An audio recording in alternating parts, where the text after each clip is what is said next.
What's going on, guys? Welcome to a new anime with Ali. If you're wondering what's wrong with my voice, I've got the flu, so yeah. I don't know how it sounds. To me, it sounds really strange listening to myself talk through the camera. I don't know how it sounds listening through the camera. I guess I'll find out once I've uploaded it, because I normally watch my videos being the first few. How sad am I?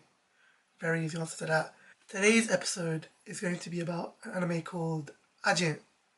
And so, having watched it and having seen both the two seasons, I'd like to give my thoughts and feelings on it, and hopefully that gives you guys a bit more of a better insight.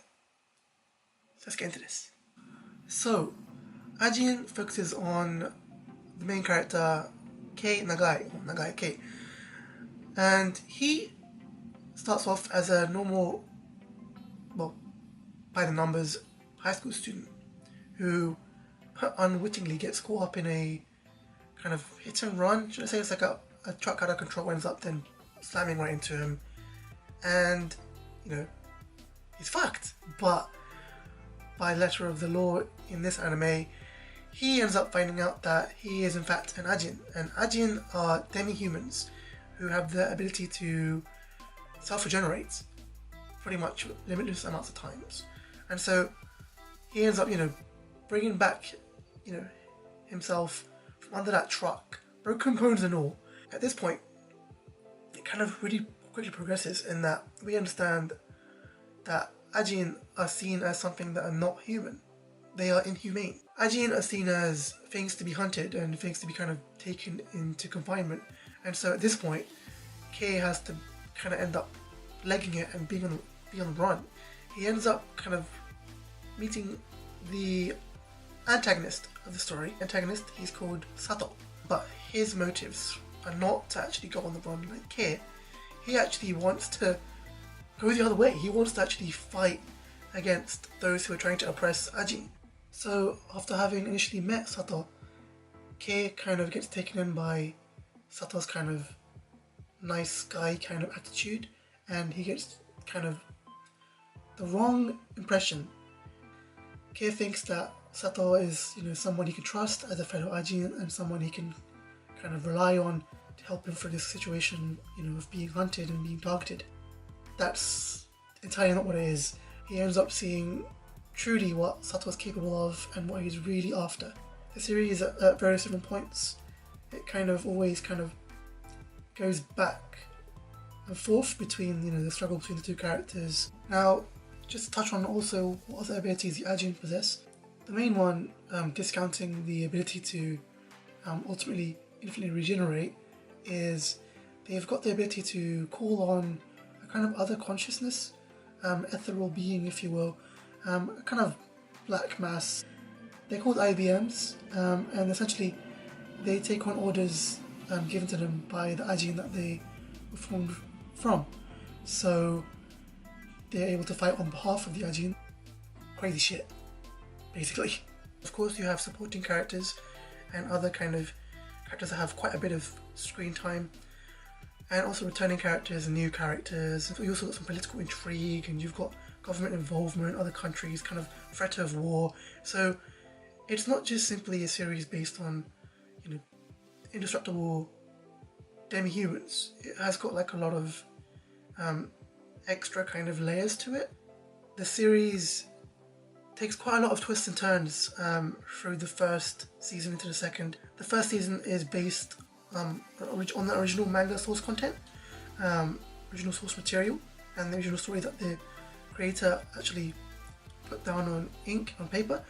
But the second season, that's where the anime kind of diverges. It takes its own path, wholly different kind of story. I mean, there's similarities, but there's also some kind of small, minor changes, but there's also some really big kind of departures. Feeling that you get that the story just progresses and progresses, and there's growth in the characters, and there's morals and kind of sides to take in terms of good or evil, or what can be defined as good or evil. Like, are you with the AJIN, or are you with the humans? Another big thing about this anime, and what kind of, I guess, would draw most people in, would be its art style. At first I was put off I wasn't keen on kind of checking it out based off the way it looked.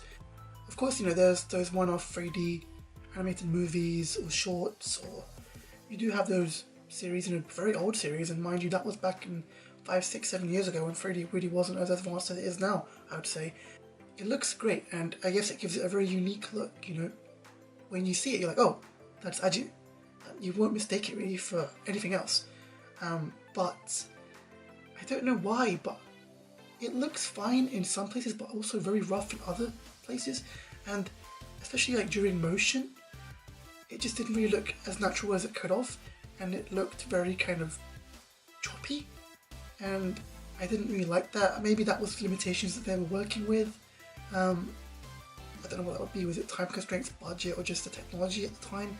On the flip side, this is an anime that kind of got me thinking, well, wow, 3D animated series, they can become something more amazing, they can become something more worldwide and more kind of noticed, because previously that was more of a kind of trial and a kind of pushing the boat out experiment. It wasn't a case of people would normally see that 3D was the way to go with a potential anime adaptation from manga. The way they did AJIN and the way that, you know, the characters and the whole kind of manga into motion was portrayed, I thought was really well done by using 3D animation.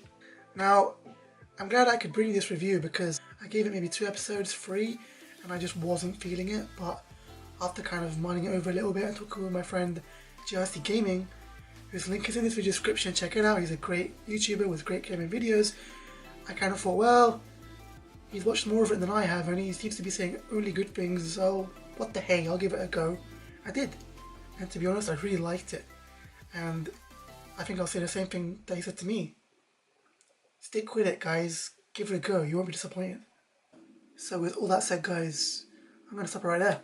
I'm going to keep putting my thoughts and opinions onto video, and I hope you're going to keep clicking and letting me know what you guys think with a like, with a comment, with a share, or with a subscribe if you are new. Thanks very much, guys. I'll catch you in the next one.